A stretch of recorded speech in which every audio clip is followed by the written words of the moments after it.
MPSC औषध निरीक्षक भरती परीक्षेतील पेपरफुटी, एमएसटी सीईटी परीक्षेतील अनियमितता आणि टीईटी परीक्षा कायमस्वरूपी रद्द करण्याच्या मागणीसाठी संभाजी ब्रिगेडच्या वतीने जिल्हाधिकारी कार्यालयासमोर जागरण गोंधळ घालत ठिय्या आंदोलन करण्यात आलं। आंदोलनादरम्यान एमपीएससी पेपरफुटी प्रकरणाची सखोल चौकशी करून दोषींवर कठोर कारवाई करावी, एमएसटी सीईटी परीक्षेतील गैरप्रकारांची चौकशी करावी, तसंच टीईटी परीक्षा रद्द करावी अशी मागणी करण्यात आली आहे। ऑनलाईन परीक्षा पद्धतीमुळे विद्यार्थ्यांवर अन्याय होत असल्याचा आरोपही संभाजी ब्रिगेडने केलाय।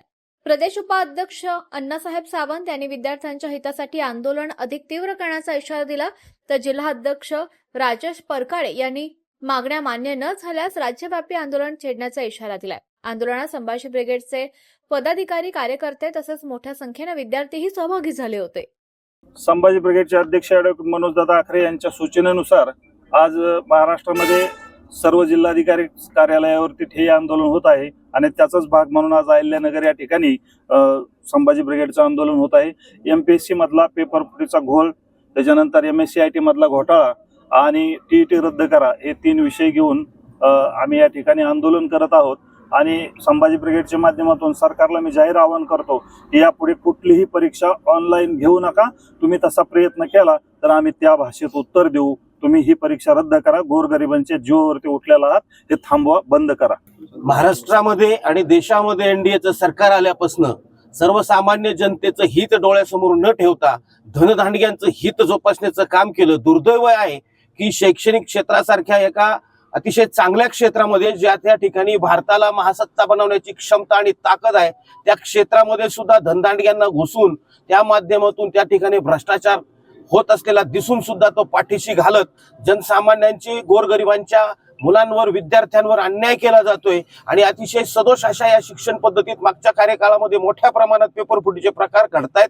या सर्व बाबी पुढे येत आहेत। असं असून सुद्धा ते दडपण्याचं घाणेरडं कृत्य आणि काम हे सरकार करतंय।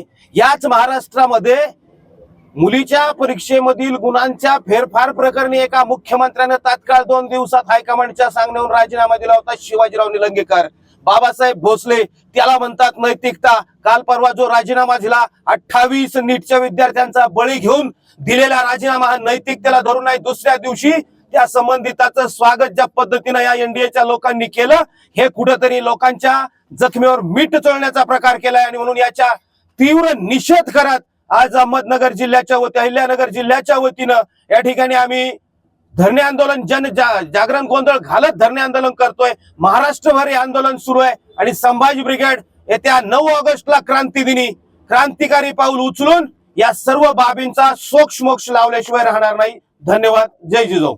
आज अहिल्यानगर जिल्ह्यामध्ये जिल्हाधिकारी कार्यालय यांच्या कार्यालयासमोर आमचे संभाजी ब्रिगेडचे जिल्हाध्यक्ष माननीय राजदादा परकाळे यांच्या अध्यक्षतेखाली आम्ही जे आंदोलन केलं, या आंदोलनाचा उद्देश म्हणजे आज भारत देशाचा आपण कणा पाहिला जो तरुण आहे, हा तरुण केजी ते पीजी इथपर्यंत उद्ध्वस्त करण्याचं काम हे भारत सरकार करत आहे। कुठल्याही परीक्षेवरती आज तरुणाचा भरोसा राहिलेला नाही, कारण की या सरकारने सर्वत्र त्या ठिकाणी भ्रष्टाचार करून या ठिकाणी तरुणाचा विश्वास या यंत्रणेवरचा उडवलेला आहे। म्हणून संभाजी ब्रिगेड या विषयामध्ये काम करून कुठेतरी या तरुणांना न्याय देण्यासाठी या ठिकाणी आंदोलन उभं करत आहे। नमस्कार, मी इयत्ता 12वीची विद्यार्थिनी समृद्धी सासवडे।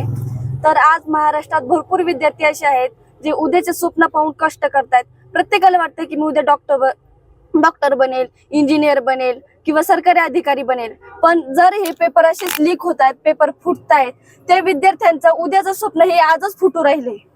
आणि जो विद्यार्थी रात्रंदिवस अभ्यास करतोय, त्याचे आई वडील त्याला कष्ट करून पैसे पुरवत आहेत, आणि जर ते पेपर उद्याच फुटत असतील, उद्याच ते पेपर रद्द होत असतील, तर त्या विद्यार्थ्यांनी नेमकं करायचं काय? असाच प्रश्न जर आता मला उद्या सीईटी द्यायची, पण जर मी ती सीईटी देऊन खरंच मला उद्या फायदा होणार आहे का, असाच प्रश्न माझ्या समोर उभा राहिला आणि म्हणून आज मी इथे उपस्थित आहे।